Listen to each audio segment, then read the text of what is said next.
Good evening, y'all. It's Thursday, March 19th, 2026, and it's time to jump into the swamp. So don't forget to like and subscribe, hit the bell, and all that good stuff for daily updates that you probably won't see in the mainstream. Every article is linked in the description, and if the video is too long for you, the clips from tonight will be dropping on the channel tomorrow morning. We're going to start right here with Margot Martin, who works at the White House. She's the special assistant to the president and communications advisor, and she says President Trump welcomes the Prime Minister of Japan to the White House. Let's have a look.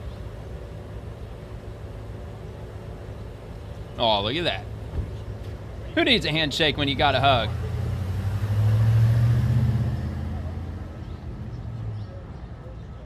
Well, she looks excited to meet President Trump.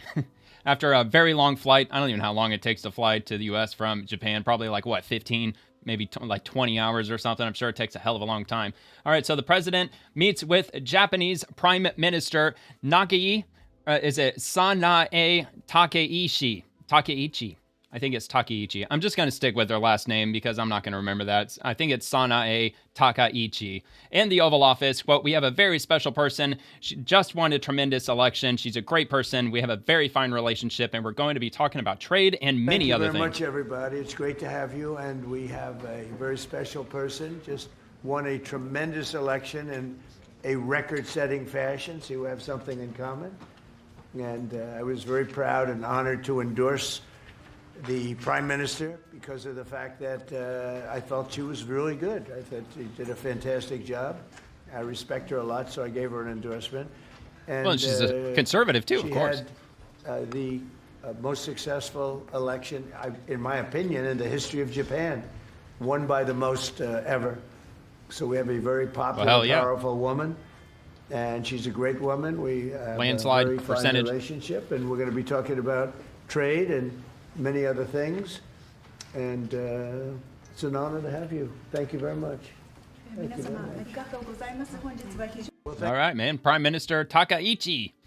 And we've got another one, the president on Japan's support in the Iran operation. We've had tremendous support and relationship with Japan on everything, and I believe that based on statements that were given to us yesterday having to do with Japan, they are really stepping up to the plate. So I guess we'll find out. We're going to be speaking about it today. We've had tremendous support and relationship with Japan on everything, and I believe that based on statements that were given to us yesterday, the day before yesterday, having to do with Japan, they are really stepping up to the plate. Yes. We're doing... All right. Well, how about that? Because the other day, Japan announced, at least so I read, that they were not going to be sending any military support to secure the Strait of Hormuz. Therefore, securing their interests in the Strait of Hormuz, because something like 95% of all Japanese oil comes from the Strait of Hormuz. So you think that they would want to send some vessels out there to protect their interests. Whatever vessels that Japan has, I'm sure they don't have an extensive military in terms of offense, just because of the whole World War II treaty thing. And another one, do you intend to potentially put U.S. troops or more troops in the region? And the president says, no, I'm not putting any troops anywhere. If I were, I certainly wouldn't tell you, but I'm not putting troops. Do you intend to lift sanctions on Iranian oil? And do you intend to potentially put U.S. troops or more troops in the region? No, I'm not putting troops anywhere. If I were, I certainly wouldn't tell you. But I'm not. Well, I would certainly hope not. And we will do whatever is necessary to keep the price as low. I actually thought when I did this, look, the Dow just hit 50,000 a couple of weeks ago. Right. They said that couldn't happen for 4 years. It wouldn't happen in my term. It's such a outrageous thing because I said even in the face happen. of tariffs. I didn't know it was going to happen that fast, but it just hit 50,000, and we did that in 1 year, not 4. S&P had just hit 7,000. They said that was even more impossible than the Dow hitting 50, and we did that in 1 year. So it's all done. Everything was going great. The economy was great. Oil prices were very low. Gasoline was dropping to, I mean, we had $1.99, $1.85. We had great everything. Oh, good grief! This video quality. quality. In Iran, and I said, I hate to make this excursion, but we're going to have to do it. And I actually thought the numbers would be worse. I thought that it would go up more than it did. But we're doing this excursion, and when it's completed, we're going to have a much safer world. And the Prime Minister agrees with me on this. She considers it to be terrible what Iran did. I think every country does, just about every country does. Iran is a serious threat to the world, to the Middle East and to the world. And everybody agrees with me. I think virtually every country agrees with me on that. Well, and I've got some word that Iran, just over the last 24 hours, they bombed 9 countries again. And we'll check out the video clips from that.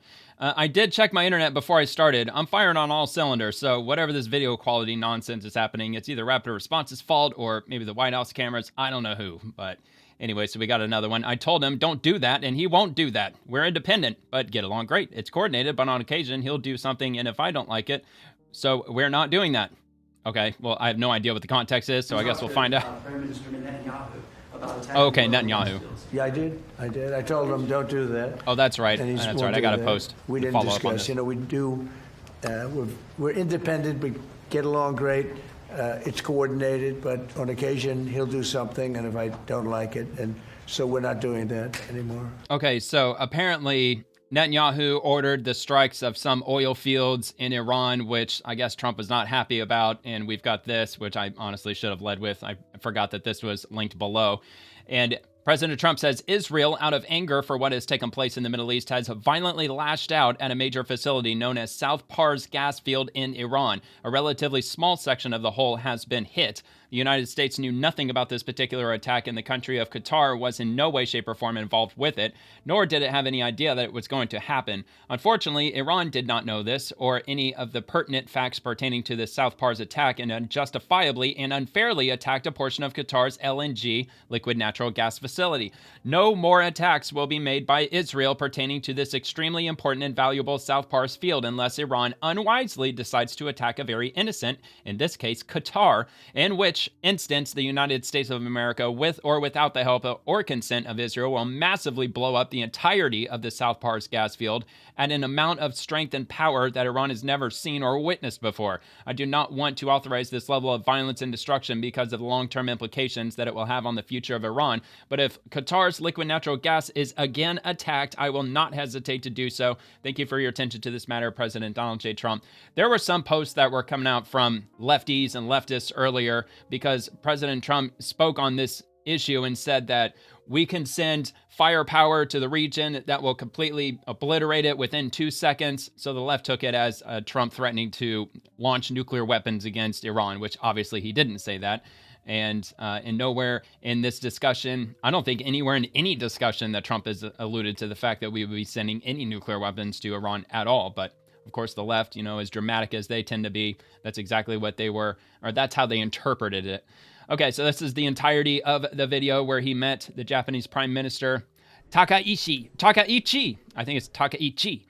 And I will have this linked in my profile, which you can go down in the description. There's a direct link to it that you could click on. It'll take you directly to my profile. This should be up near the top of it. Or you can just go to @White House. It'll be over at the White House. I'll give you the exact timestamp, 11:31 a.m. So you can scroll down the White House profile until you get to about 11:31 a.m. and you can watch the whole thing right there. Either way, it's at the White House.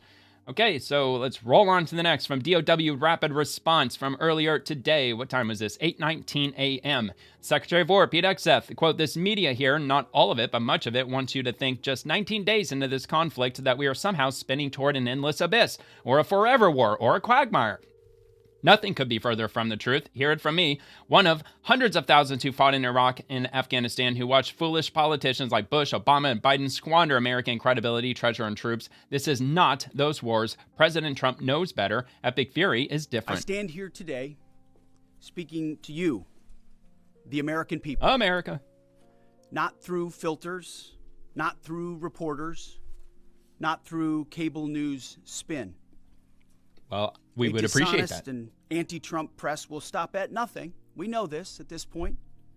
To downplay progress, amplify every cost, and call into question every step. Sadly, TDS is in their DNA. Now, look, to be fair, you may have read this earlier today. I've read it somewhere today that the Department of War is asking Congress to approve $200 billion toward the quote-unquote war effort, because it's not technically a war, it's a conflict. There was no war declared, but I did read somewhere that they're looking to increase their budget to $200 billion for the conflict. They want President Trump to fail. So But just you, food for thought. the American people, know better. Yes, there are reporters in front of me but they are not our audience today. It's you, the good, decent, patriotic American people. You, the hardworking, tax-paying, God-fearing American patriots. The media here, not all of it, but much of it, wants you to think, just 19 days into this conflict, that we're somehow spinning toward an endless abyss, or a forever war, or a quagmire. Nothing could be further from the truth. Hear it from me, one of hundreds of thousands who fought in Iraq and Afghanistan, who watched previous foolish politicians like Bush, Obama, and Biden squander American credibility. This is not those wars. President Trump knows better. Epic fury is different. It's laser focused. It's decisive. Well, I'd certainly hope it's laser focused and decisive. That was the end of the video. Not that I'm cutting them off or anything. And if you're here, if you clicked on the video to view the propaganda stuff, we're getting to it here in just a minute. I just want to clear out the speeches, because this is kind of big news, man. Whenever the Secretary of War or the president himself greets a nation's leader, that tends to be something that I usually lead with, but I try to keep it as short as possible. So I've only got a couple more clips of this, and then we'll get into the propaganda stuff. So Secretary of War, our objectives given directly from our America First president remain exactly what they were on day one. Destroy missiles, launchers, in Iran's defense industrial base so they cannot rebuild, destroy their navy, and Iran never gets a nuclear weapon. Our objectives from day one. Let's go. Our objectives, given directly from our America First president, remain exactly what they were on day one. These are not the media's objectives, not Iran's objectives, not new objectives, our objectives. Unchanged, on target, and on plan. Destroy missiles, launchers, and Iran's defense industrial base so they cannot rebuild. Destroy their navy, and Iran never gets a nuclear weapon. Our objectives from day one. Well, to inject a little spoiler alert, there is word that another country nearby, a major country nearby, is supplying drones and other equipment into Iran, but we're going to get to that in a minute. Rapid Response 47, the Joint Staff Chairman, General Dan Kane, with an update on Operation Epic Fury. U.S. CENTCOM remains on plan to achieve our military objectives and remain unrelenting in our pursuit of Iranian missile capabilities, UAV capabilities, and their Navy, and as the Secretary said, their industrial base. Each day we continue to attack deeper into Iranian territory.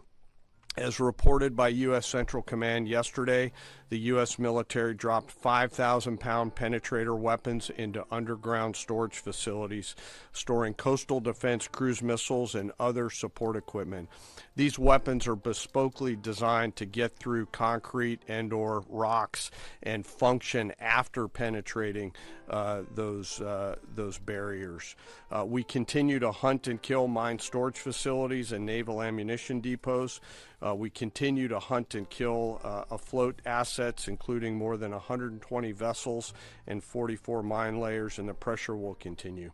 We're flying further to the east now and penetrating deeper into Iranian airspace to hunt and kill one-way attack garrisons, destroying Iran's ability to project power outside of its borders. The A-10 Warthog is now in the fight across the southern flank and is hunting and killing fast attack watercraft in the Straits of Hormuz. In addition, AH-64 Apaches have joined the fight on the southern flank, and they continue to work on the southern side, and that includes some of our allies who are using Apaches to handle one-way attack drones. Oh, rock and roll, in man. Iraq, AH-64s have been striking against Iranian-aligned militia groups to make sure that we suppress any threat in Iraq against U.S. forces or U.S. interests. And we remain focused on pursuit of any platform that Iran could field to harm Americans or our partners. Last Friday, Admiral Cooper and the CENTCOM team conducted precision strikes against more than 90 targets on Karg Island, which included all of their military-only infrastructure, which included air defenses, naval base, mine storage, and deployment facilities. And as the Secretary mentioned, we continue to strike against Iran's defense industrial base and will continue to do so. Well, and that's the thing, that our military, we're not going after anything that's remotely civilian. It's everything that's military related, including their vehicles, their ships, their planes, their airplane hangars, the manufacturing facilities, the drones, and all that stuff. And of course, a lot of propaganda out there saying that we're bombing innocent civilians. And Israel, look, I can't speak for Israel. I don't know what the hell they're doing, but I would assume that they're following the U.S.'s lead with bombing strategically what would make the most sense, which would be their military infrastructure and their manufacturing for their military. And we've got this, the Department of War, to see entire video, just like the meeting with the president. I've got that also that I will link. Well, I won't link it in the description, but I've got a direct link to my profile in the description where you can go and view this. And just like the last one, this was at 8:04 a.m. You can go to DEPT of War, Department of War, on the X platform. Don't even have to sign in. You can just click right on it and you can just watch it without even having to sign in, unlike the likes of Instagram and the other social media platforms where you do have to sign in. Not with the X platform, you don't have to. All right, UK Prime Minister, together with our allies, we condemn in the strongest terms recent attacks by Iran on unarmed commercial vessels in the Gulf, attacks on civilian infrastructure, including oil and gas installations, and the de facto closure of the Strait of Hormuz by Iranian forces. Oh, well, isn't this so nice of them? They wrote a letter. So, of course, that's going to stop Iran. They don't want to send any of their ships to protect the Strait of Hormuz or protect their interests in the Strait of Hormuz. And by them, I mean France and Germany, Italy, UK, Japan. So, but they did send a letter, though, so I think that's going to definitely scare Iran. So let me see which one is larger. I think probably, yeah, this version looks like it's a little larger. I try to make these images as large as possible, so if you happen to be watching this on like your phone or something, and if you want to follow along, you can. So anyway, so we got this Thursday, March 19th, 2026, today. And this is the joint statement from the leaders of the United Kingdom, France, Germany, Italy, the Netherlands, and Japan on the Strait of Hormuz. We condemn in the strongest terms recent attacks on Iran on unarmed vessels in the Gulf, attacks on civilian infrastructure, including oil and gas installations, and the de facto closure of the Strait of Hormuz by Iranian forces, which I already read that, didn't I? We express our deep concern about the escalating conflict. We call on Iran to cease immediately its threats, laying of mines, drone and missile attacks, and other attempts to block the strait to commercial shipping, and to comply with UN Security Council Resolution 2817. Freedom of navigation is a fundamental principle of international law, including under the United Nations Convention on the Law of the Sea. The effects of Iran's actions will be felt by people in all parts of the world, especially the most vulnerable. Consistent with UNSC Resolution 2817, we emphasize that such interference with international shipping and the disruption of global energy supply chains constitute a threat to international peace and security. In this regard, we call for an immediate comprehensive moratorium on attacks on civilian infrastructure, including oil and gas installations. We express our readiness to contribute to appropriate efforts to ensure safe passage through the strait. We welcome the commitment of nations who are engaging in preparatory planning. We welcome the International Energy Agency decision to authorize a coordinated release of strategic petroleum reserves. We will take other steps to stabilize energy markets, including working with certain producing nations to increase output.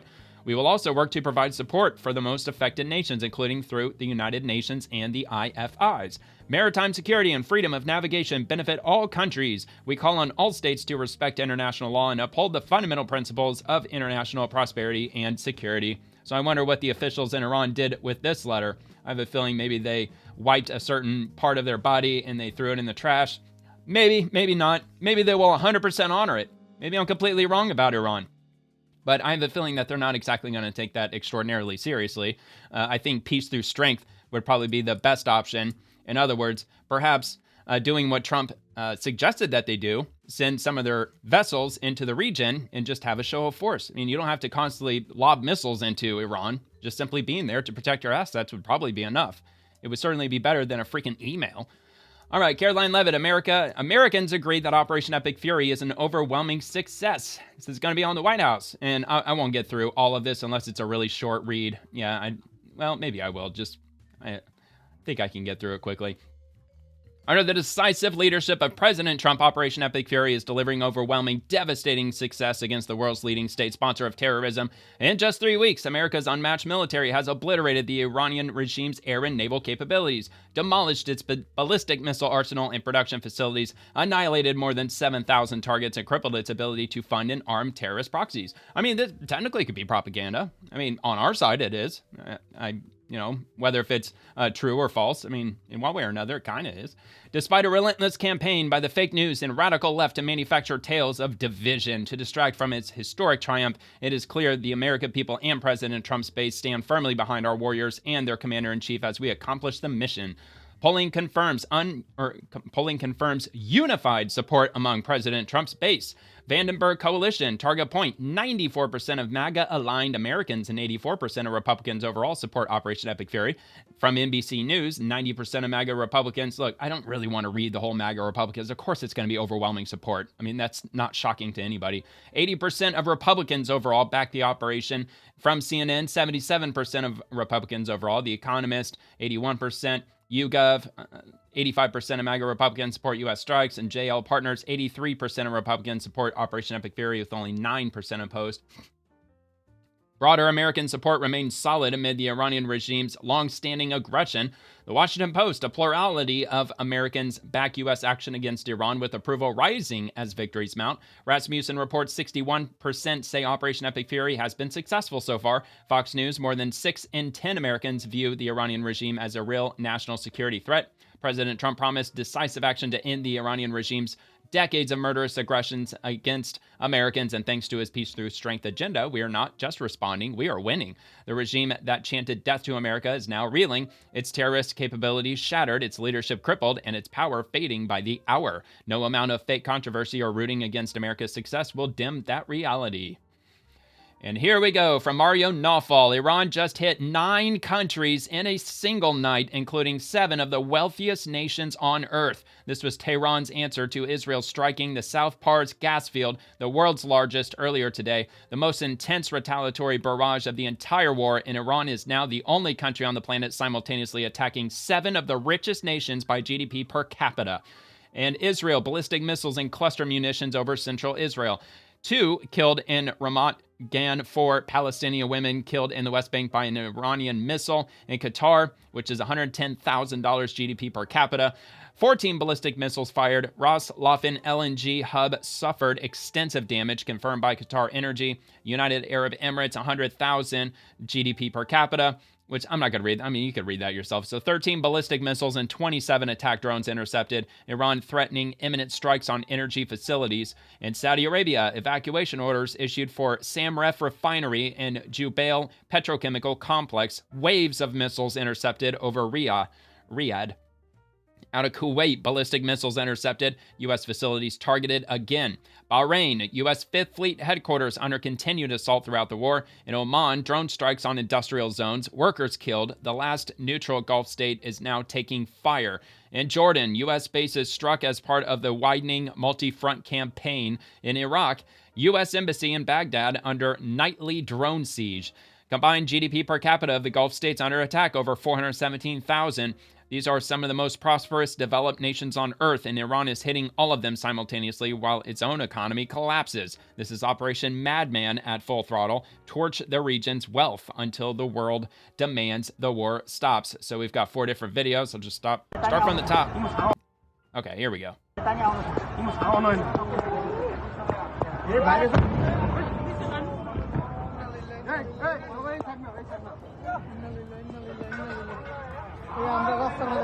Unfortunately, they didn't label in the video which one of these countries that these 4 are in. So unfortunately, I don't have that. And notice that there's no date stamp, time stamp. So take all this with a grain of salt, because this is social media at the end of the day. Even though Mario Nawfal, I mean, most of what, pretty much all of what he puts out there, I believe, is pretty legit. All right, so that's that one. Let's move on to the next one.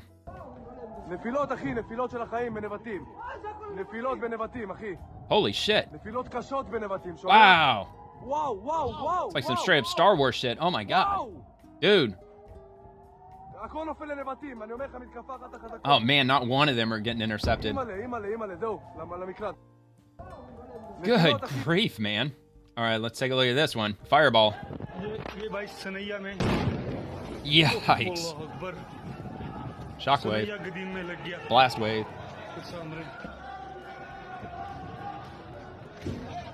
سنية جديد كمزايل لقي وصورتي حال دير خراب دي بخوا كرتو لقيتو كم كونو خايوشت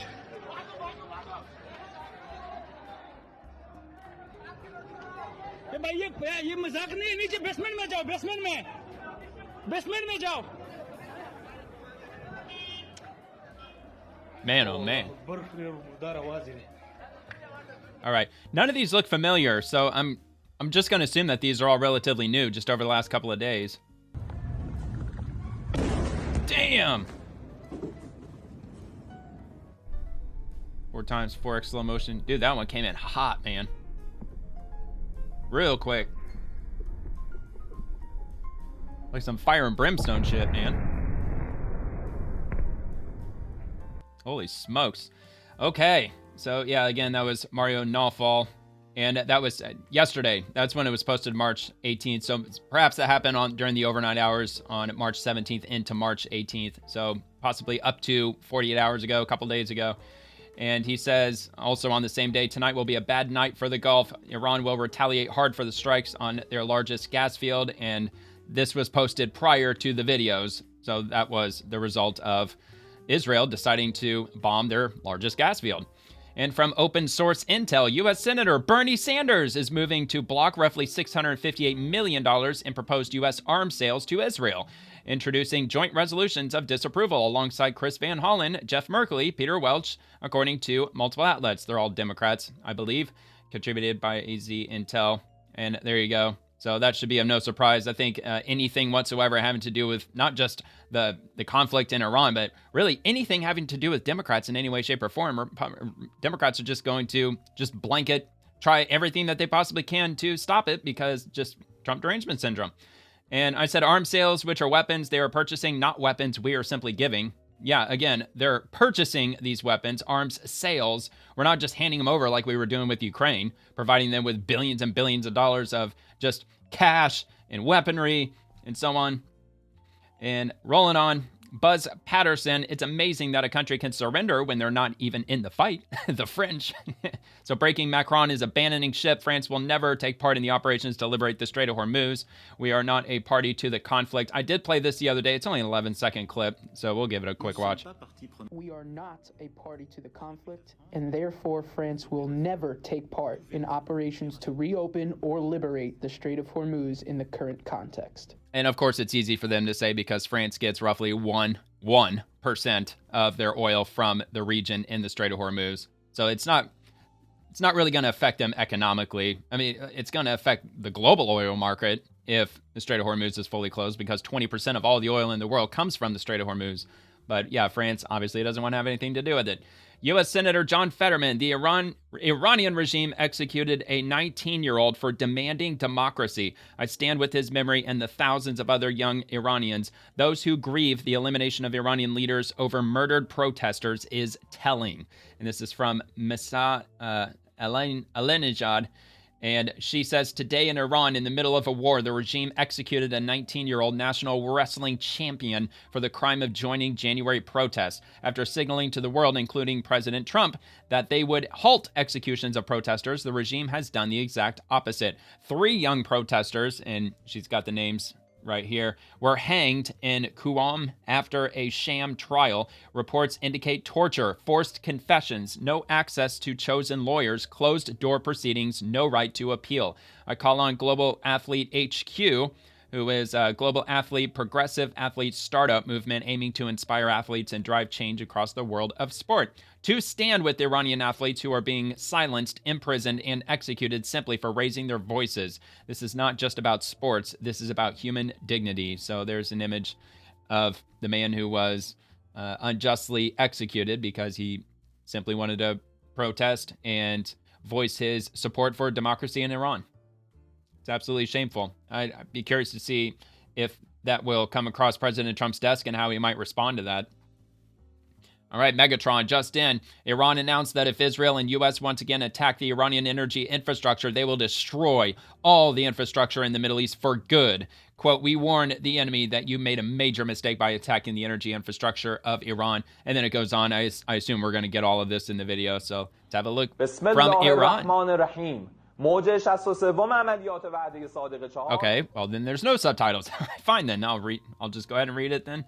And it goes on to say Iran had no intention of expanding the scope of the war to oil facilities and did not want to harm the economies of friendly and neighboring countries. However, after U.S.-Israel's aggression on Iran's energy sector, Iran has effectively entered a new phase of the war and struck energy facilities linked to the United States and American shareholders. The responses are underway and is not over yet. If terrorism against Iran is repeated again, the next attacks on your energy infrastructures and that of your allies will not stop until their complete destruction. So since there were no subtitles, then I got really no choice but to skip. Yeah, skip to the end. All right. That's okay, though. We got another one right after this. Quote, we will not abandon uranium enrichment under any circumstances, says Iran's FM Abbas Araghchi. Quote, we will supply you with all the nuclear energy you need for your power grids if you stop, says President Trump. And then he says, never. We have enough for 11 nukes right now, says Iran. They weren't building nukes, says Joe Kent. Yeah, okay. So I'm not sure if this is English. Okay. The issue and the main focus of... Here, let me go back because I did down too The wide. issue of ballistic missiles is off table. The issue and the main focus of negotiations is nuclear, and it will be so. It will remain so. The presence of CENTCOM's commander doesn't change anything at all, and we have been told that he's there to visit their own naval forces in the region. There was a request from the US side to be present, and this demand and request was rejected outright by the Iranian side, and we said that we don't accept the presence of a military commander in negotiations, and we think that there is no connection between CENTCOM commander and the nuclear talks. Okay, well, that certainly sounds prior to the 28th of February when Operation Epic Fury began. That's what it sounds. That's at least what I'm getting out of that. Open source intel, convoy of trucks reportedly heading from Tajikistan to Iran, claimed by Tajik and Iranian opposition figures to be carrying drones under the cover of humanitarian aid. Iran has established drone manufacturing facilities in Tajikistan, first opened in 2022. So several years ago. با دستور پرزیدنت جمهوری تاجیکستان پیشوای ملت محترم امام علی رحمان با مردم دوست و برادر جمهوری اسلامی ایران I'll just play a few more seconds of the trucks. I mean, that's really what we're getting out of this. ارسال گردید. یاری بشردوستانه تاجیکستان در حجم 3000 All right, well, we get it. Tons of trucks. They're pouring into Iran. Supposedly it's for humanitarian aid, but they got a bunch of drones in there on top of or underneath all the humanitarian aid. And from Frasia, China announced emergency humanitarian aid to Iran and surrounding regions. This is from Beijing.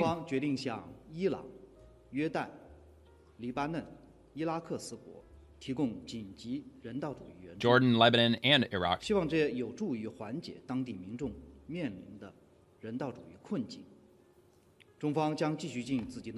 China's going to want something out of it. I don't think they operate like the U.S. doing it just for kindness. Here's some free food. Al Arabia English. So that's the latest, perhaps the latest. Again, none of these are actually date and time stamped, at least not that I gathered. I think it did say here at the beginning, March 17th, 2026 in Beijing. So this one was date stamped, even though somebody could just add that on top of the video. It is TikTok after all. Okay, U.S. Central Command. U.S. forces are destroying Iranian naval targets that threaten international shipping in and near the Strait of Hormuz. So we're taking out more ships. Huge ship. That was a big one. Another big one. Good grief. Unclassified. Just obliterating a man one after the next. Oh, man, that one looked like they were trying to hide it underneath a tree or something. Okay, so let's see what else we've got from U.S. Central Command. And we got this one from 4 hours ago. Prior to Operation Epic Fury, the Iranian regime used the Karaj surface-to-surface missile plant to assemble ballistic missiles that threatened Americans, neighboring countries, and commercial shipping. The photo dated March 1st, 2026 shows the plant prior to U.S. strikes. The image dated March 11th shows the same location after U.S. forces struck the facility with precision munitions. Let's have a look at this. Okay, so that's before March 1st, and there's March 11th. It's not letting me full screen it, so I can't full screen it, unfortunately. But yeah, total destruction. Did the neighboring buildings get hit? No, they actually didn't. I mean, talk about precision attacks. These buildings looked virtually untouched, right next to it. And they even have windows right there facing the building that was destroyed. I'm sure it probably blew out the windows, I'm sure. But there you go, man. American precision. And let's see what else we got from 9 hours ago. Inside the heart of a U.S. Navy warship is a tactical nerve center where sailors process and evaluate real-time information to provide a clear picture of the operational battle space. And they shared a few images of that. So keeping up the good fight. And then 13 hours ago, that's what I already have. So it basically brings me current as far as Central Command goes. And we have this from Ayatollah Mojtaba Khamenei. He's supposedly the new supreme leader of Iran, even though I still haven't come across any indication that he's given any public speeches or even appeared in public since we first struck Iran back on the 28th of February, which he was apparently in the same building where his father was, Khamenei, who was the supreme leader at the time, and was killed in the attack. So there's still no word, no official word as to his condition. Well, Iran, quote unquote, official word is that he wasn't severely injured, like he suffered a fractured foot or something like that, and he's alive and well. But other sources seem to suggest that he's either in a coma or he was killed, or he had his leg amputated and he's still in recovery from that. So this is an image that they released.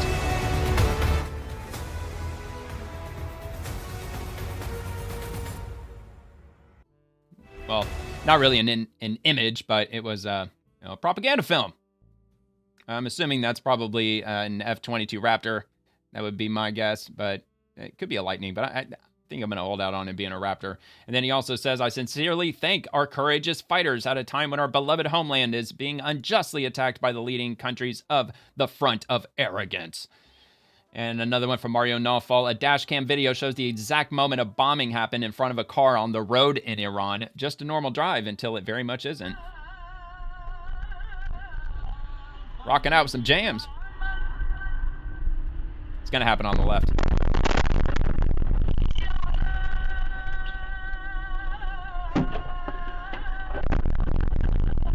Damn. Holy crap. Yikes, man. Pitch black.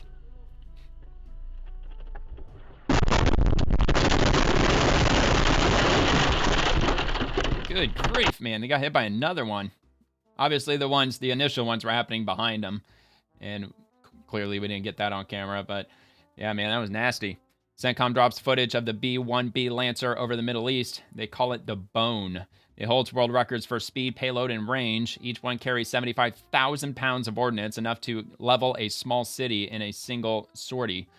And yeah, okay, so we got a video here. Looks like up in the air, getting refueled.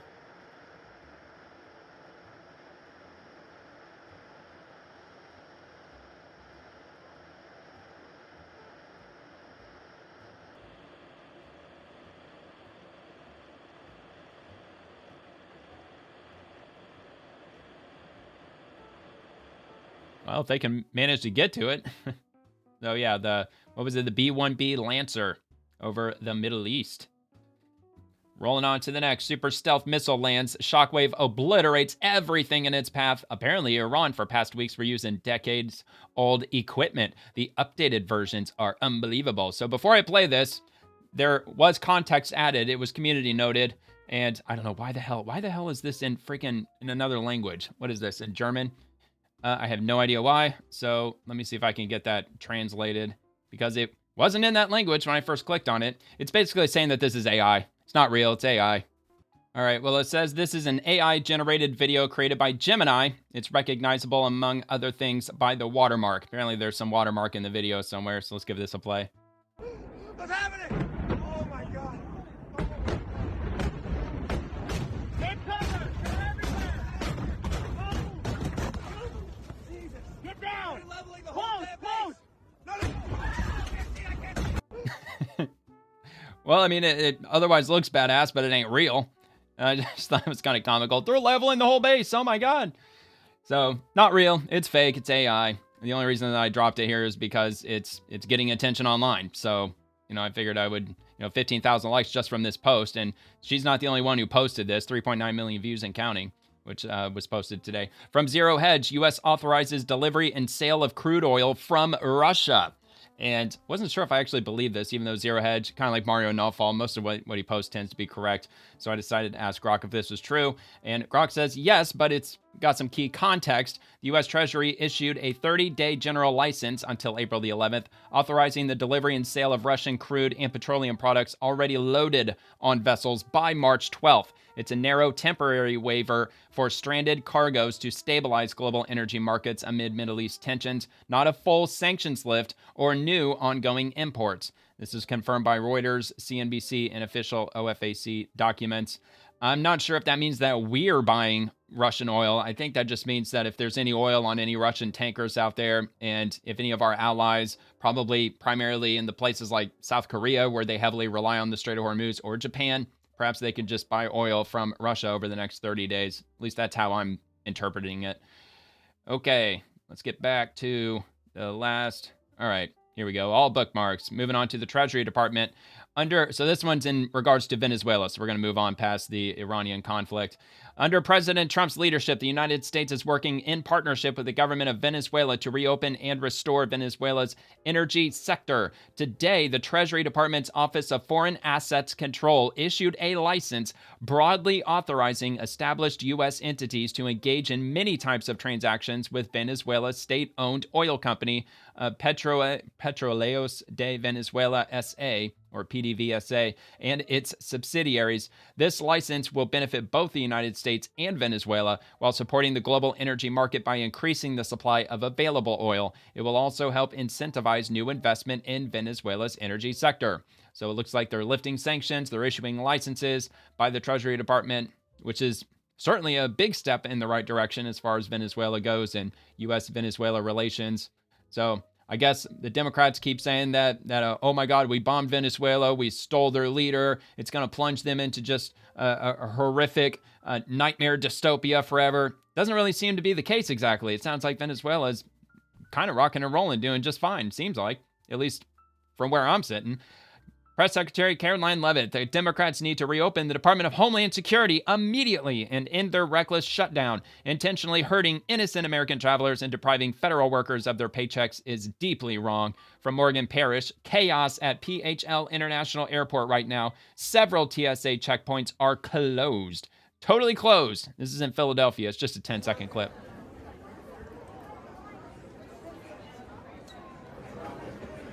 Yikes. Holy shit, man. I mean, I don't envy anybody traveling right now.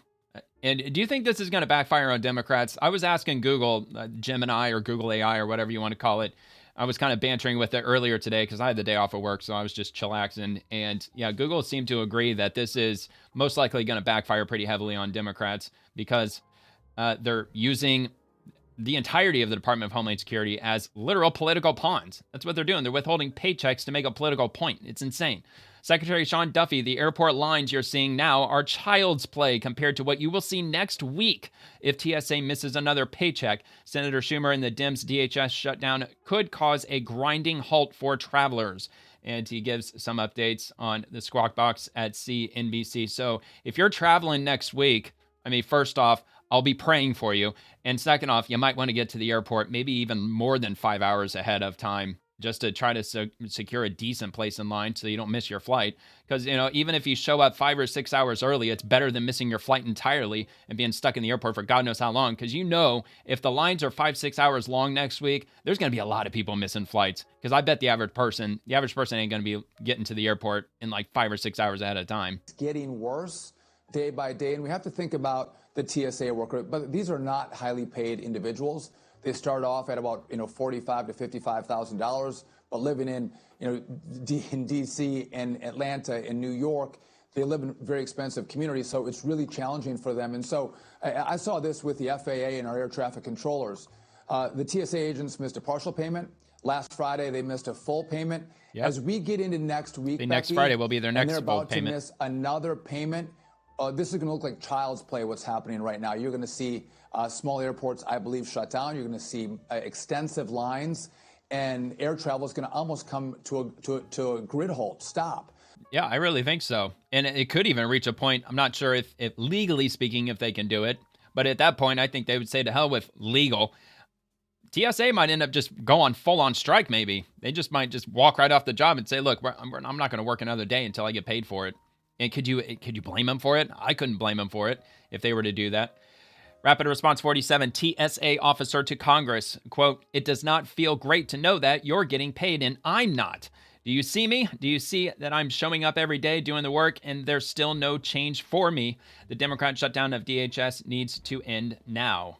Let's have a look at this. It does not feel great to know that you're doing your job. You're getting paid and I am not. Did you know that while members of Congress are still getting paid, TSA officers are not? I can't help but notice that we are at Reagan National Airport, which is a very unique airport in that it is the airport that most members of Congress use. This is true.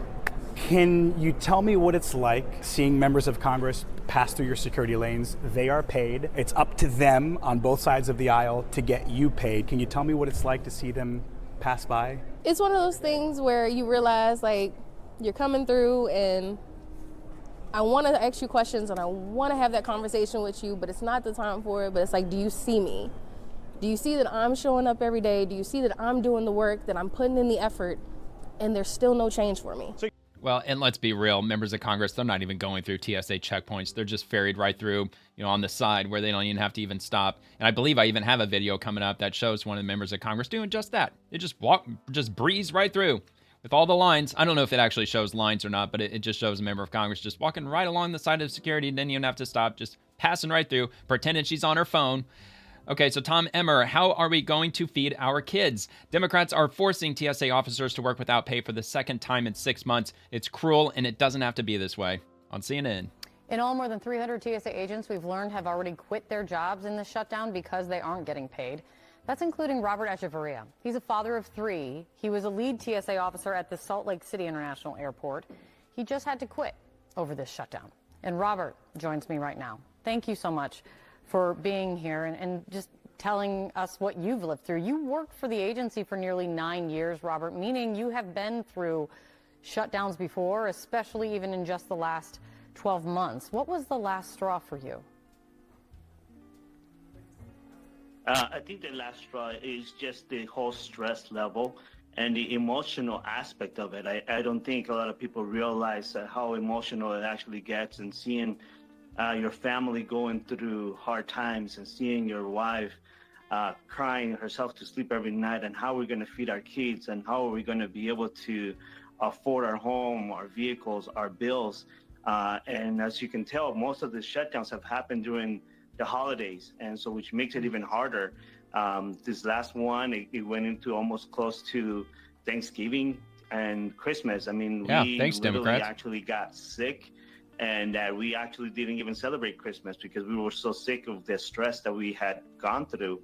And so that was just the last straw. And when this last one just came through, I needed to put the well-being of my family, of myself, before anything else. And I had to walk away from something that I loved for so many years. What did you like about your job? Because it's just to show people how this wasn't something that you wanted to do, was to walk away from this job.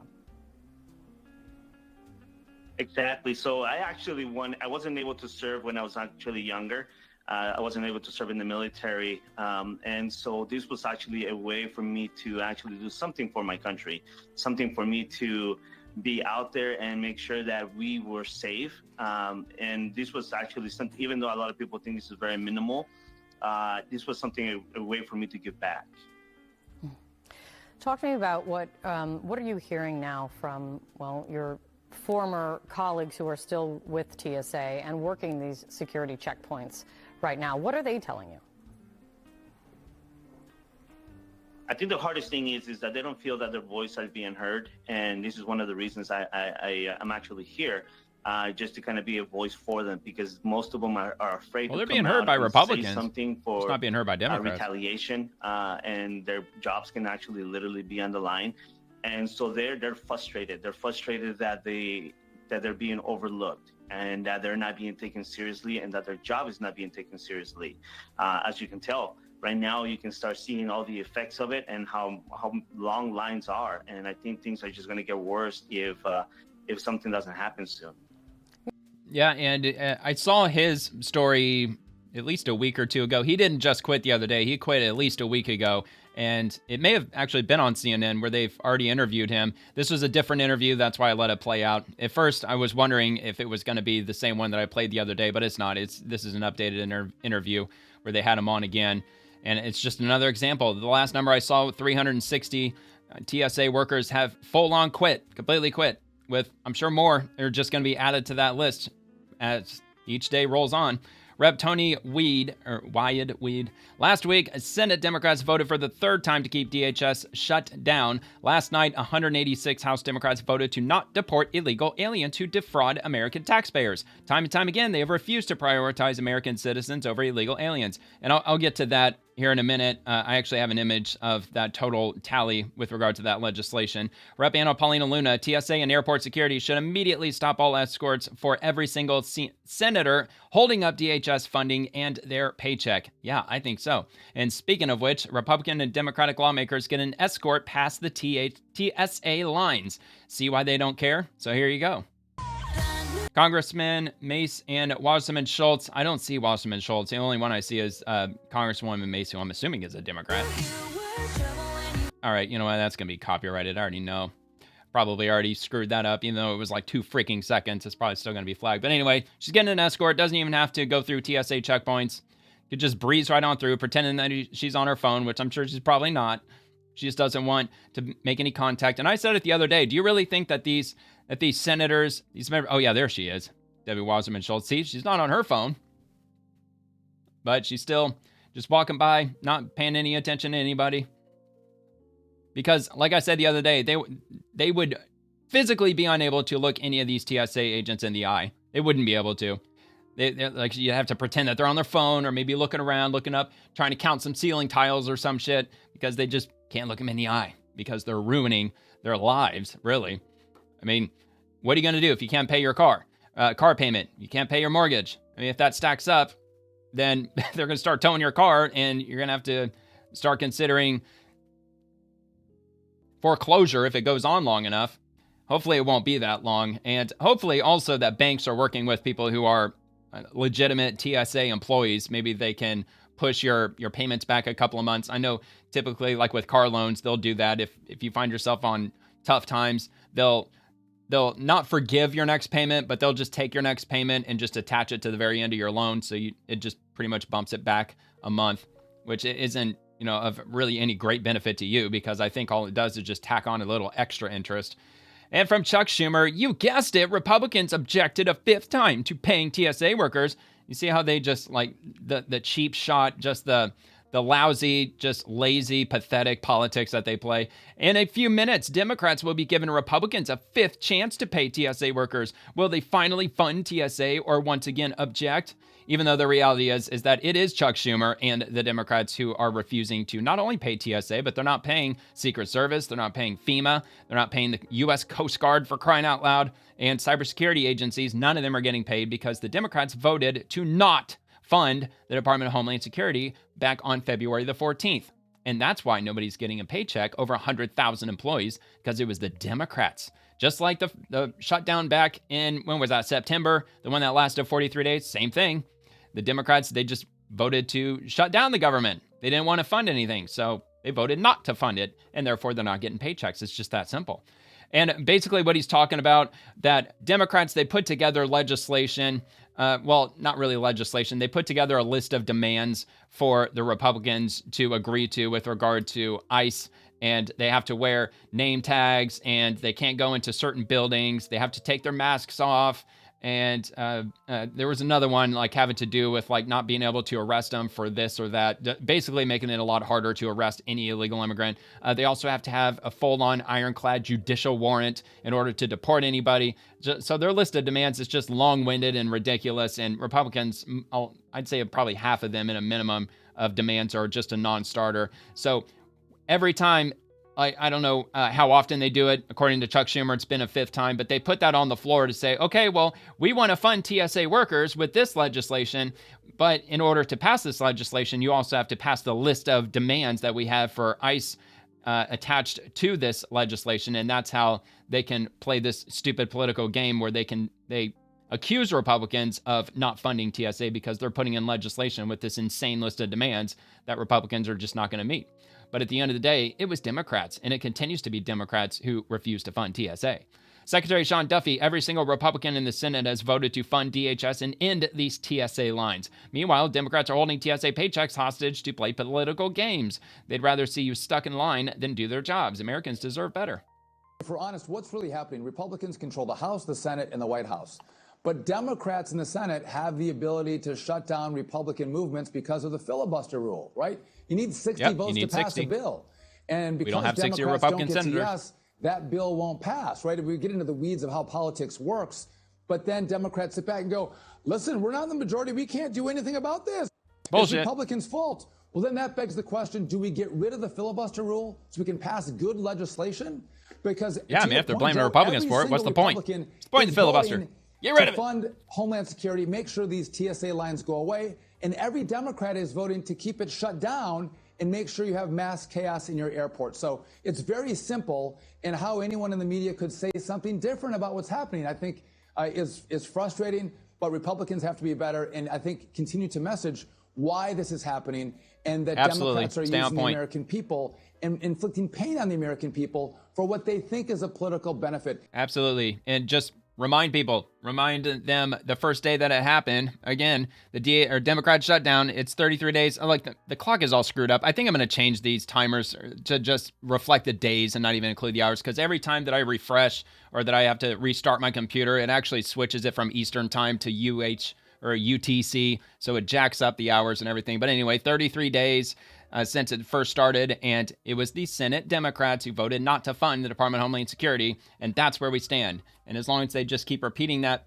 messaging, the simple fact that that's exactly what happened, there's no propaganda attached to that, that's literally what happened, that they didn't get enough votes from Democrats in order to pass DHS funding because 60 votes are needed in the Senate, and there's not 60 Republican senators.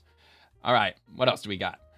Speaker Mike Johnson, fact check, Republicans passed a bill twice to pay TSA agents and fund DHS. Nearly every Democrat voted against it both times. The truth is, Democrats want us to reopen our border in exchange for funding Homeland Security, and that's not going to happen. Yeah, in a roundabout way, that's really what they want to do. I don't know if I'd go as far as to say that their list of demands include reopening the border. But make no mistake about it, if Democrats get back into power, which, history shows that they eventually will, the way that the pendulum swings from one side to the other, that they will reopen the border again. That will absolutely happen. It'll probably be much worse than it was before. And from C-SPAN, Rep. Jeffries on air travel issues, all Speaker Johnson needs to do is bring the legislation to the floor that will pay TSA agents and reopen the Department of Homeland Security that have nothing to do with ICE. No, that is absolutely not the case, because what he's not saying, because this is Timu Obama we're talking about, that they want a ridiculous list of demands to be met with regard to ICE agents.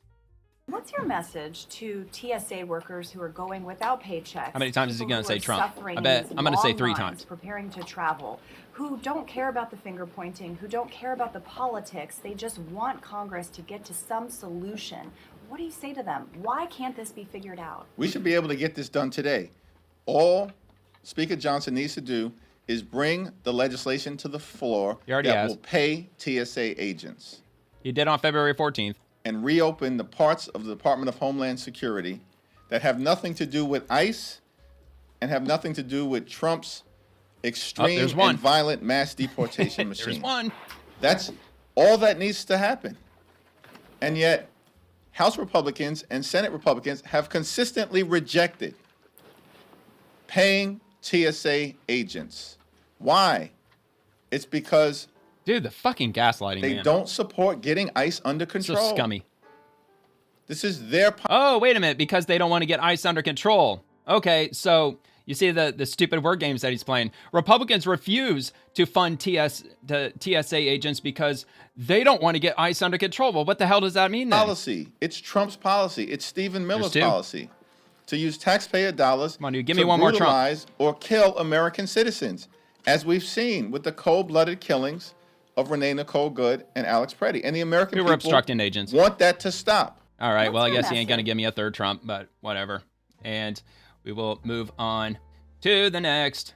We got libs of TikTok breaking. The House has voted 228 to 190 to pass the Bow Wow Act, which allows for the deportation of any non-citizen who harms law enforcement animals. 190 Democrats voted against it. Of course they voted against it, because they just hate everything that Republicans agree with, that Republicans stand for. Just no matter what, they just physically can't bring themselves to vote for anything that Republicans support. And I'm sure this is going to go nowhere in the Senate. You know, you're not going to get enough Democrat senators to pass this anyway.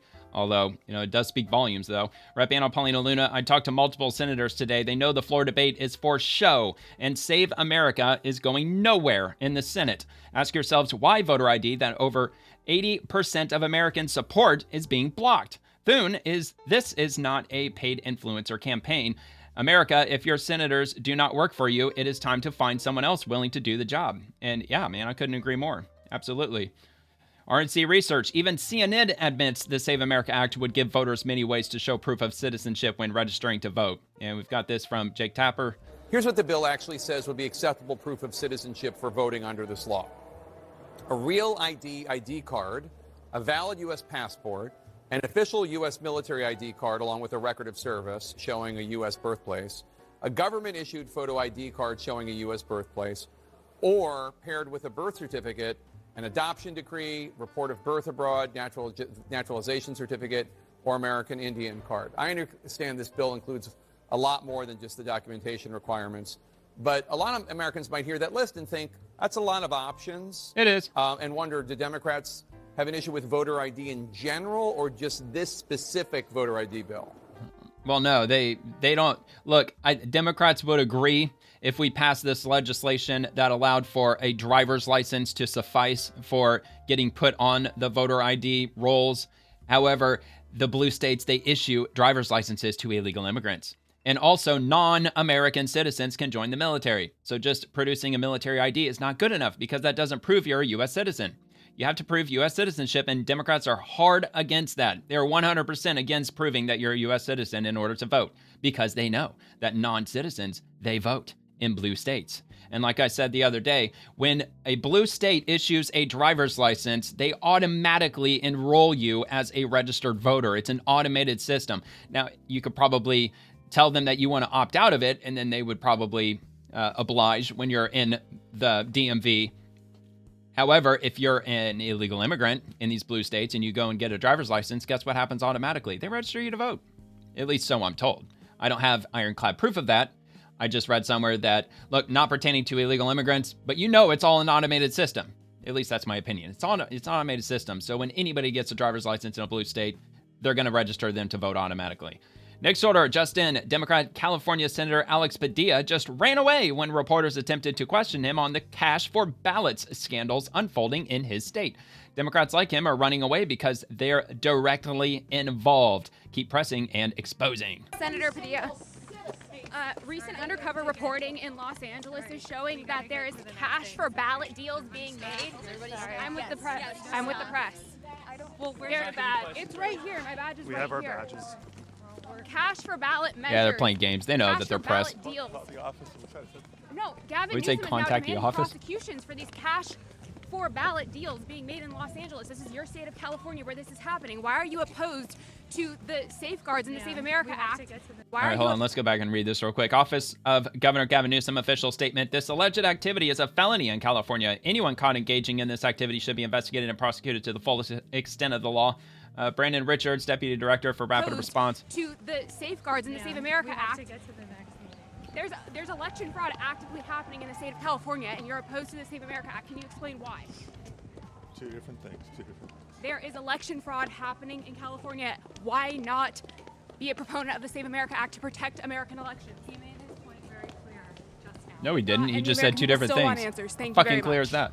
Senator Padilla. Yeah, a bunch of freaking... They're sore losers. They're losers because they know they're going to lose their asses off if we get the Save America Act passed. That proves that only U.S. citizens are voting. Chuck Schumer, as we have all week, Democrats will continue to hold the floor to block Republican voter suppression SAVE Act. And as I've said all week, we will not let this bill pass under any circumstances, no longer how long it takes. And Steve Scalise, what a joke. Instead of passing the Save America Act, legislation backed by the overwhelming majority of Americans, Chuck Schumer and congressional Democrats are doing whatever this is. No wonder their approval rating is at a record low, which it is. It's like 23% right now, which is apparently the lowest approval rating in the history of the Democratic Party. We will not let this evil legislation pass. So pathetic. Thank you, everybody. They're all paid. We know they're all paid. All these signs printed at Kinko's earlier. Paper's probably still hot. 2.0. No Jim Crow. 2.0. All right. Yay. Y'all get it? Y'all get your coffee? Did you get your bagels? Did you get your paychecks? All right, man. Freaking pathetic. And Jim Crow. Which party started Jim Crow? Which was the one, the party that was 100% behind Jim Crow? Oh, yeah, that's right. The Democrats. Of course they were. M.A. Rothman, CNN just fact-checked Chuck Schumer live on air. Chuck Schumer stood on the Senate floor just now and declared the Save America Act appeals to only the most fringe element of the MAGA base and that most Americans do not support it. CNN immediately put up a graphic that destroyed him in real time. Okay, I'm not even going to read any more of this. We got to get to this. Let's take a look. Voter suppression. That is what the Republican Senate is wasting our time on. Pushing a voter suppression bill that most Americans do not support. It's frozen. A bill that appeals to only the most fringe element of the MAGA base. Take a look here. Okay, favor here we photo go. ID to vote. 85% of white people favor it. 82% of Latino. 76% of black Americans favor it. So the bottom line is this. Voter ID is not controversial in this country. Not. A photo ID to vote is not controversial in this country. It is not controversial by party, and it is not controversial by race. The vast majority of Americans agree with Nicki Minaj that, in fact, you should have a photo ID to be able to vote. Look, I don't think that this was actually at the exact same time that he was on the Senate floor. I've played this video, I think, at least twice. It came out probably a couple of weeks ago at this point. So let me just finish this up real quick. Favor ID to vote, which we already saw on screen. The CNN anchor's verdict, voter ID is not controversial in this country. Notice what those numbers mean for Schumer's specific claim. He said this bill only appeals to the MAGA fringe. 76% of black Americans support photo ID to vote. Black Americans do not vote MAGA at 76%. That number destroys his entire argument before he finishes the sentence. Schumer isn't confused about the polling. He knows these numbers. Every Democrat in that chamber knows these numbers. They aren't opposing this bill because it's unpopular. They're opposing it because it works. A bill that confirms only citizens vote removes the electoral infrastructure they spent years building. That's the whole game. Chuck Schumer called 76% of black Americans, 82% of Latino Americans, and 85% of white Americans the fringe MAGA base. Every Republican senator should be playing this clip on a loop between now and the midterms, and then they should nuke the filibuster and pass the bill. Yeah, they absolutely should, because if Democrats, win, I mean, let's be real, win someday. Not sure if it's going to be anytime soon, but eventually if Democrats get back into power, that's what they're going to do. They're going to nuke the filibuster, they're going to pack the Supreme Court, and God knows what else they're going to push. Jack, breaking, Senator John Kennedy moves to pass the Save America Act through reconciliation. This means it would only need 50 plus 1 votes. Essentially, it would get passed if that were the case. We're talking about the trust of the American people in our elections. We should try it through reconciliation. Serious about passing. Ooh, very quiet. We are, Mr. President. Let me try to boost this. We need to try to pass this legislation through reconciliation. Now, you know how reconciliation works, Mr. President. It means we can pass this bill with 50 Republican votes and the vice president to break the tie. That's how we pass the one big beautiful bill. I would hope to get some of That's my how they got Democratic passed? friends to support us, but we don't have what the hell? Why aren't we doing that? That's harder than I described because, as you know, Mr. President, there are parameters on reconciliation. Because the Rhino Republicans don't want it passed, Anything probably. you propose through reconciliation has to be Because paid they like to for. suck the We can find Democrats' money to pay D. for it.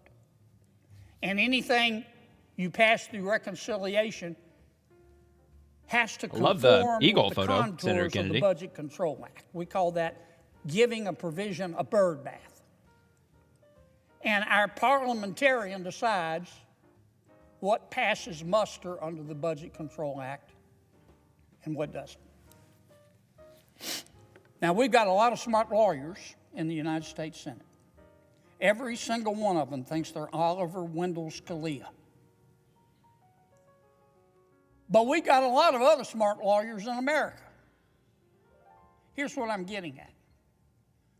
We have yet to try going to these smart lawyers, some in the Senate and some, believe it or not in the Senate, and saying, craft us a SAVE Act that will pass muster under the Budget Control Act and can be blessed by the parliamentarian. And some of my colleagues, those Oliver Wendell Scalia types, they say, Kennedy, you know, that you'll never be able to do that. They don't know. I've been here 10 years. I've seen things pass muster, survive a bird bath that I didn't think had a hope in hell. And I've seen provisions pass the parliamentarians' judgment under a bird bath that I thought, I've seen them not pass that I thought were slam dunks. You don't know till you try. And Yeah, we it's worth trying. haven't tried. And if this bill is as important as everybody says it is, and I think it is. It is. It's extremely because important. We're not just talking about voting. We're talking about the confidence, the trust of the American people in our elections. If this bill is as important as we say it is, we should try it through reconciliation. I haven't. Okay, well, that's where it ends. Honestly, I'm under the belief that if Republicans don't get this passed in one way or another, they will lose the midterms, because he's right. This is an extremely important bill that needs to get passed. And every time, with regard to any senators, even when they're not even talking about the Save America Act, even if it's just a post about whether, like maybe the Iran conflict, for instance, if you scroll in the comments, everybody's saying pass the Save Act. It's just filled with comments saying pass the Save Act. These senators are getting ratioed left and right. And I'm talking the Republican senators are. And that's how important of an issue it is to Republican voters right now. I'm not saying that they're not going to vote Republican at all if they don't pass the Save America Act, but you're not going to get a whole lot of energy and a lot of people going out of their way to vote on Election Day if this ends up not passing at all. And Senator Kennedy, he is not in favor of nuking the filibuster. He's one of those senators that won't do it. He's already been pressed on it, and he's already been pretty clear that he has no intention on wanting to nuke the filibuster. He's not the only one. There's quite a few Republican senators who are holdouts on that. Gunther Eagleman breaking. DNI Tulsi Gabbard just confirmed her office seized voting machines in Puerto Rico. They're now locked down in a secure ODNI facility for forensic review. This is the first major move to expose potential 2020 fraud in the territories. Okay. Director, the ODNI has confirmed on the record that your office took custody of voting machines from Puerto Rico last May. I'm not aware of any previous DNI taking similar actions. Did your office promptly notify the committee about taking custody of Puerto Rico's voting machines? I don't believe we did. However, this was done at the request of the Puerto Rico AUSA attorney. Ma'am, it's a yes or no question. The answer, as you have acknowledged, is no. You did not inform the committee about the taking of a territory's voting machines. Is there a specific foreign threat? And I've read the reporting that you were looking for possible foreign threats, but is there a specific foreign threat that drove you to take this action? There were questions about whether or not there were vulnerabilities that a threat could have taken advantage of, and that was the purpose for their requesting us to look into those vulnerabilities. Where are those voting machines now? I believe they are held in a secure facility at ODNI. Have you or other ODNI officials taken any other state or territory's voting equipment into custody? Not to my knowledge. Not to her knowledge, which really could be either yes or no, whether if that's accurate or not. Not sure. I don't know why she would have lied about that anyway, if they took voting machines from other territories. Breaking 911, breaking the House of Representatives has passed a bill mandating automatic deportation for illegal aliens who commit welfare fraud in a 231 to 186 vote. And you're looking at that right, 186 Democrats voted no. So they don't want to deport illegal aliens who commit welfare fraud. They want them to stay here because, as the previous post said, they've been trying to stack this deck for years now. That's why they flooded the border. That's why they all poured into the country, because they're trying to flood the country with more Democrat voters, especially since over the last several years, they've been losing the black vote, especially among black men. A lot of them are voting Republicans these days, just like their ancestors, just like their grandparents. On this vote, the yeas are 231, the nays are 186. The bill is passed. Without objection, a motion to reconsider is laid on the table. All right, well, it passed. Will it pass in the Senate? Again, probably not, because it has to do with illegal immigrants, and Democrat senators are hard against deporting illegal immigrants, whether if they committed crimes or not, even though every illegal immigrant committed a crime, the crime of entering the country illegally. From Scott Pressler, I'm just going to say it. Democrats want non-citizens to vote. You know how I know? 186 Democrat members of the House voted against legislation to deport illegal aliens fraudulently receiving government benefits. I mean, this is in earnest. How could any American be against deporting an illegal alien that is ripping off struggling American families? The same Democrat member of the House advocating on behalf of illegal aliens are the same ones against requiring proof of citizenship to register to vote. I can make no logical deduction other than that Democrats want illegal aliens to vote in our elections. Continue to call your senators on behalf of the Save America Act. Don't stop until it's done. And like I've said, if you're going to find yourself standing in a 4 or 5 hour line at the airport, and if you have a Democrat senator, you should be already calling them while you're waiting in line until they pick up the phone. And if it goes to voicemail, just call them again and again. Just leave a message and then call again and again. You know, fill up their voicemail box. And if they eventually answer, then tell them that you're standing in line and you're really pissed off about it, and tell them to pass the DHS funding bill. But then when you're finally done with that, then start calling them over and over again and let them know that you want them to pass the Save America Act because you don't want illegals voting in the elections. You want our elections to be secure, even if they claim that only a few dozen illegal immigrants in the past 10, 15 years have been identified as voting in our federal elections. Regardless, even if that's true, we still want to fortify our elections. We only want American citizens voting.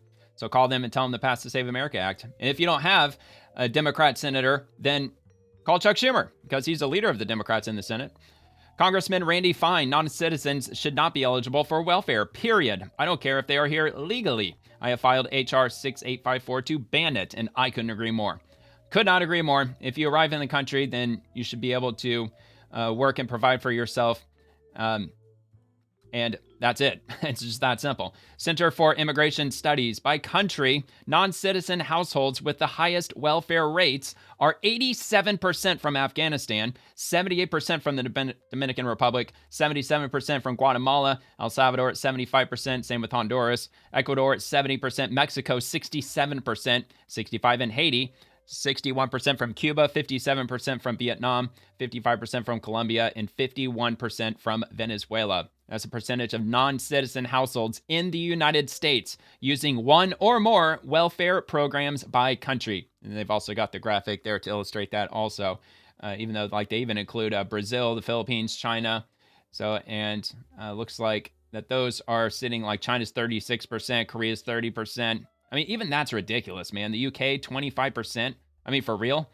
Am I reading that? Well, traditional welfare only 22%. Yeah, it's ridiculous, man. It's insane. Welfare use among non-citizens in the U.S. varies significantly depending on their country of birth and region of origin. Non-citizens from Latin America, Sub-Saharan Africa, and the Middle East have the highest rates of welfare use. And that's going to be on CIS.org. So I'll have that linked below if you want to take a look at the details with that. And we got this from U.S. Immigration and Customs Enforcement. Women convicted of felony stalking. A jury found Coloradoan Ashley Brown and Californian Cynthia Raygoza guilty of felony stalking on March 2nd for following an ICE officer home in Los Angeles and live streaming their pursuit on social media. Upon arriving at the victim's neighborhood, the two shouted to bystanders while live streaming on Instagram that their neighbor is ICE. La Migra lives here and ICE lives on your street and you should know. Raygoza also threatened to pop the victim. The victim's wife and a concerned neighbor called 911 in response to the defendant's actions. The victim's wife, whom the defendants targeted with racial slurs, and children witnessed the incident and suffered emotional distress. The increased traffic from onlookers in the ensuing weeks caused the victim and his family to relocate to a different county. The forced move significantly disrupted the education of the victim's children. The victim's 3-year-old son, who has a disability, lost several social and healthcare benefits that were tied to his former county. ICE officers and special agents currently face an 8,000% increase in death threats and a 1,421% increase in assaults for merely doing the job Congress expects of them. In the guilty verdict, ICE's out LA agitators who live streamed themselves following a federal officer home. So we don't have the length of time that they're going to be serving. I'm assuming that the information for that's not out yet, but hopefully they get quite a few years for that stunt. And Lau Ragusi, Ikram Mohammed pleaded guilty to wire fraud and facilitating the theft of $14 million from the meal program, about $1.3 million, which ended up in her pocket. As part of the agreement, she will not be prosecuted for another crime investigated by the U.S. Attorney's Office. They believe she helped collect money from the Somali community to bribe a juror in the first trial. She also is the one who secretly recorded Attorney General Keith Ellison when she and other fraudsters tried to ask for his help.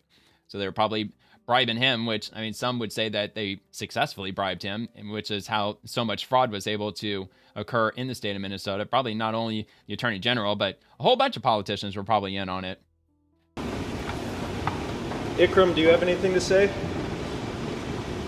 Of course they don't. Ikram, does this mean you won't be charged in the bribe case? You got to pay back that money, which I'm sure she completely pissed away. Are you going to be able to pay back any of the money? Oh, they act so innocent. Like, oh, I didn't do anything. Oh, poor, woe is me. All right, Eric Dougherty, holy crap. Democrats are panicking after another poll found California could get a Republican governor. For real? In California, only the top 2 vote getters advance to the general election. The 2 leaders are Republican, so voters would be forced to choose between only Republicans. I highly doubt that's going to happen, but wouldn't that be wild? This would be a historic upset. Democrats in disarray. That would be absolutely unbelievable, now, Democrats facing the very real possibility of an historic upset in California as a new poll finds 2 Republican candidates leading in California's gubernatorial primary. Dude, that's Our wild. next guest is at the top of that poll, says there's even a swallows revolution well. brewing in California. Not quite California making the cut. gubernatorial candidate Steve. Look, man, that I guess is one way to get Republicans to win California. Put forward candidates that are so hated, like Eric Swallowswell, man. Talk about somebody who is hated because he's just such a freaking greaseball dirtbag. Hilton joins me now. Steve, great to see you as always. You are our former and he colleague, likes to bang so women from the CCP, we really allegedly. like you. But how the heck are you, a conservative, leading the polls in such a liberal state like California? Well, let's hope that holds. Well, the answer to that question is a very simple 4-letter word. It's called MAGA, and it stands not for Make America Great Again, like the president would say, but the guy who's that is hilarious. Obviously on a presidential campaign right now I don't know why I get a kick out of that. Gavin Newsom. MAGA stands for Most Useless Governor in America, and that's Gavin Newsom. Hands down. Because California has the worst results of any state in America. Yeah, it's a we wasteland. have the highest poverty rate, the highest Homeless. unemployment rate, Yeah, the and highest unemployment. cost of living, highest gas prices, highest cost for everything, Don't forget the insurance, homeless. housing, water, rent, you name it, Oh, all car of it. registration. Everything costs a fortune. Mismanagement. You've got crime. Palisades you've got burned down. homelessness, the wildfire disaster. High-speed rail to nowhere. Everything's a disaster. And so people are saying, we've had enough. We've had enough of this. We need change in California. And I've been traveling the state putting out a strong, positive alternative. $3 gas. Cut your electric bills in half. I think that accent's going to help him a lot. Your first $100,000 tax-free. Everybody likes the British accent. No more free Everybody in healthcare America. for illegal immigrants. A home you can afford to buy. I capture it in one word. Califortable. That's my campaign. Califortable. And That's people hilarious. are really getting behind it. And it's great to see the energy and momentum that we've got. But, Steve, it's not just you. It's not just one Republican candidate at the top of the ticket. There's 2. And admittedly, you are beating Chad Bianco 17-16 in this latest poll. But hey man, we'll take look at either the one. 2 people behind you, 2. Was he a sheriff? Eric Swalwell there at 13%. Katie Porter also at 13%. How much are these numbers also a rejection of all the candidates, namely Swalwell and Porter, that the Democrats Because you're going to get nothing new there. with Swalwell as well. You're not. Yeah, it's and only there's going to another get one. worse, If you look man. at the real It gets so much worse. politics average right now, I'm not sure it takes into account that latest poll, but the numbers are going to be pretty much the same.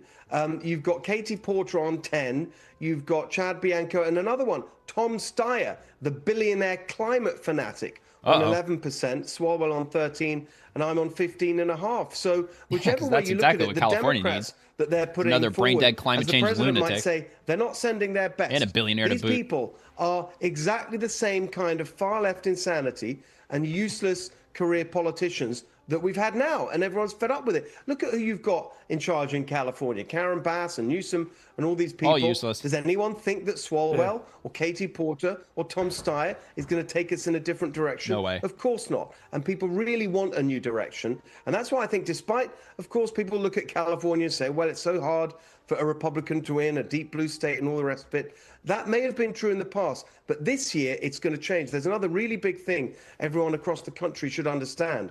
We've got voter ID on the ballot in November in California. I know we're all talking about the SAVE Act, but here in California, it's on the ballot in November. That's going to mean a really big Republican turnout, and that's another reason why I'm very confident that in November I'll be elected that's a good point. the new Republican. A lot of Republicans will turn out for that. I mean, we're certainly watching for that. Obviously, Democrats are going to be under a lot of pressure you imagine to coalesce around Republican one candidate to go against you, to go against Biacco heading into June. I think the last one was We'll Arnold see Schwarzenegger, if that wasn't happens, because the egos involved are large on the Democratic side. And this could set up nicely for you, Steve Hilton, to become the next governor of California. We can say we knew you when. Steve Hilton, thank you so much, sir. Appreciate it. Well, it very well could play out that way. And I'm sure a California Republican is quite different from maybe a flyover states Republican. Maybe he's not as far right as a lot of other Republicans might be. Or maybe he is. I don't know. Wasn't even aware that this was even happening in California. But that's definitely a good thing that they're putting voter ID on the ballot, because I bet that will turn out a lot of Republican voters, because people don't tend to turn out for the midterms like they do for the general election every 4 years. Wall Street Mav, California has 40 million people living in it. If you take away 200 guys, the billionaires, if you take them out of the equation, we lose 47% of our revenue. Many of those billionaires have moved already or in the process of moving. 40% of California tax revenue gone. Insane. California has 40 million people in it. Those 40 million Holy crap, that was loud. 17.5 million pay taxes. Less than half.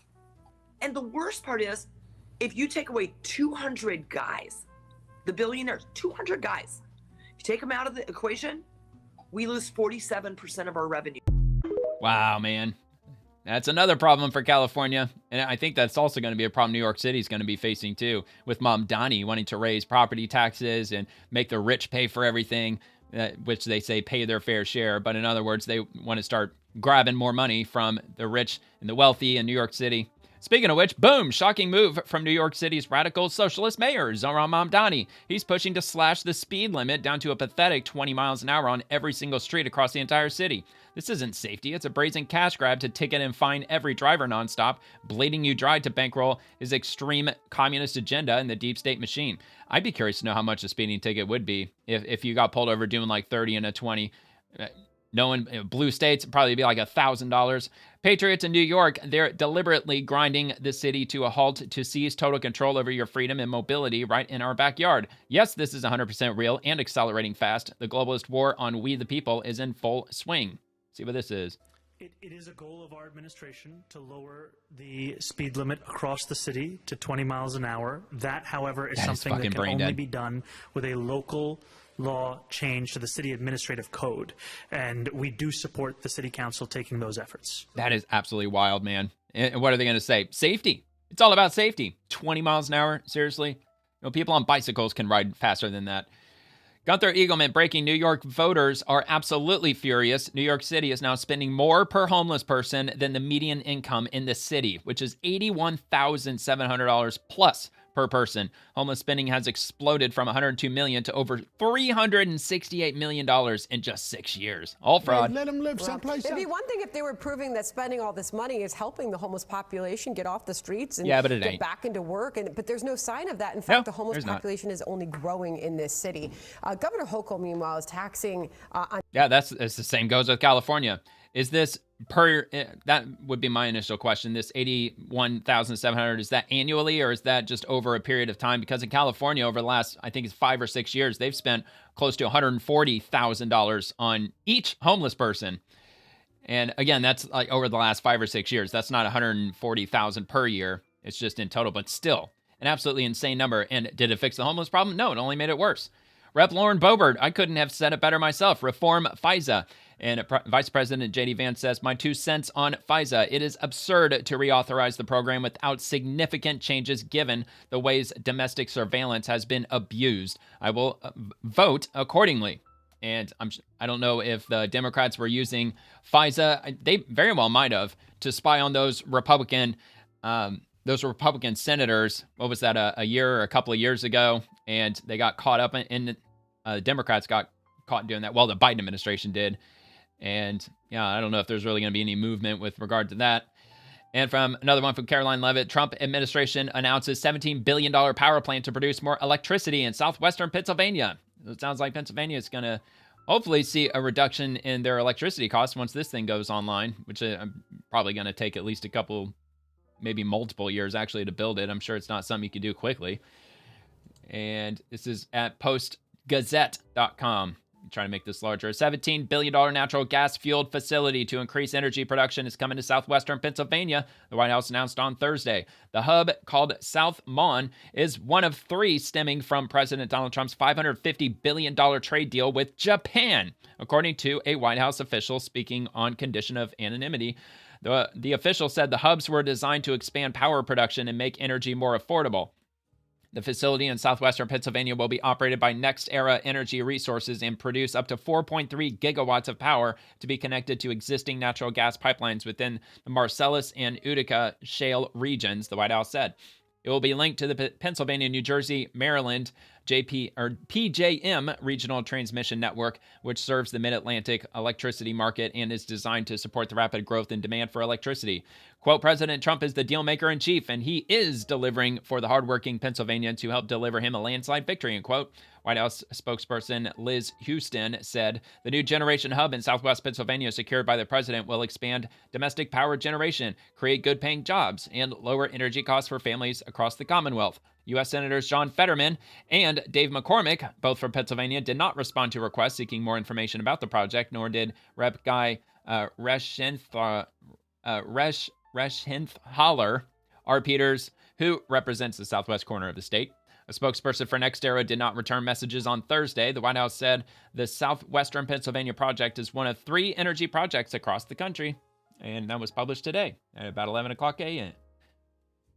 Secretary Linda McMahon, she is the Secretary of the Federal Department of Education. As student loan debt nears $1.7 trillion, it's clear that the U.S. Education Department was never intended to serve as our nation's 5th largest bank. That's exactly why we are partnering with the U.S. Treasury to restore fiscal sanity and better align student aid programs with students, families, and borrowers. Did you know that as Secretary of Education, I have oversight of the nation's 5th largest bank? Yes, that's right. The student loan portfolio currently sits at nearly $1.7 trillion. To put that into perspective, that's larger than our nation's cumulative credit card debt and twice the size of all American university endowments combined. Yep. Clearly, something is not right. The Department of Education was never intended to serve as one of our nation's largest banks. And because of the department's continued mismanagement, we have failed to help students gain the skills necessary to succeed in the workforce. Now is the time for a hard reset.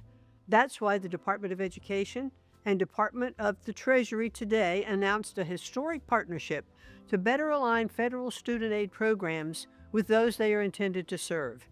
As we streamline the delivery of these programs, Treasury will assume operational responsibility for collecting on defaulted student loan debt and provide support to help return borrowers to repayment. Borrowers, students, and families should know there is no impact to you at this time. Borrowers should continue to make payments through their servicer. Students and families will continue to have access to the FAFSA form at the consistent and historic pace the Trump administration has delivered. By leveraging Treasury's world-renowned financial expertise, we are confident that American students, borrowers, and taxpayers will finally see a reliable return on investment. All right, well, let's hope that's the case, because that is a lot of money.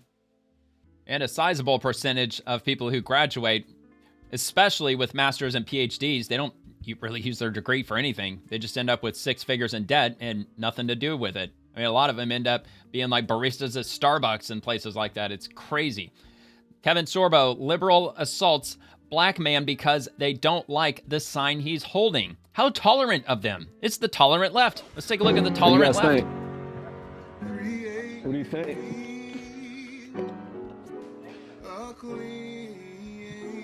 All right, I gotta mute the music. Gosh dang it. You always gotta have the music going, don't they? But yeah, man, they blasted him with what, like a slushy or something? A Slurpee. So tolerant, so nice of them. So accepting and tolerant. No, it's okay. It's okay. All right, yeah, I think that guy was checking on him, see if he was all right. Just scumbaggery from the left, typical. You know, that's what they do.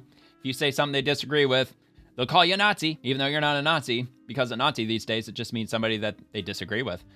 All right, to finish this up, NASA Artemis engineers are targeting 8 p.m. Eastern Time on Thursday, March 19th, today, for rollout of Artemis 2. NASA's Crawler Transporter 2 will carry the 11 million pound stack at about 1 mile per hour along the 4-mile route from the vehicle assembly building at NASA Kennedy to the launch pad.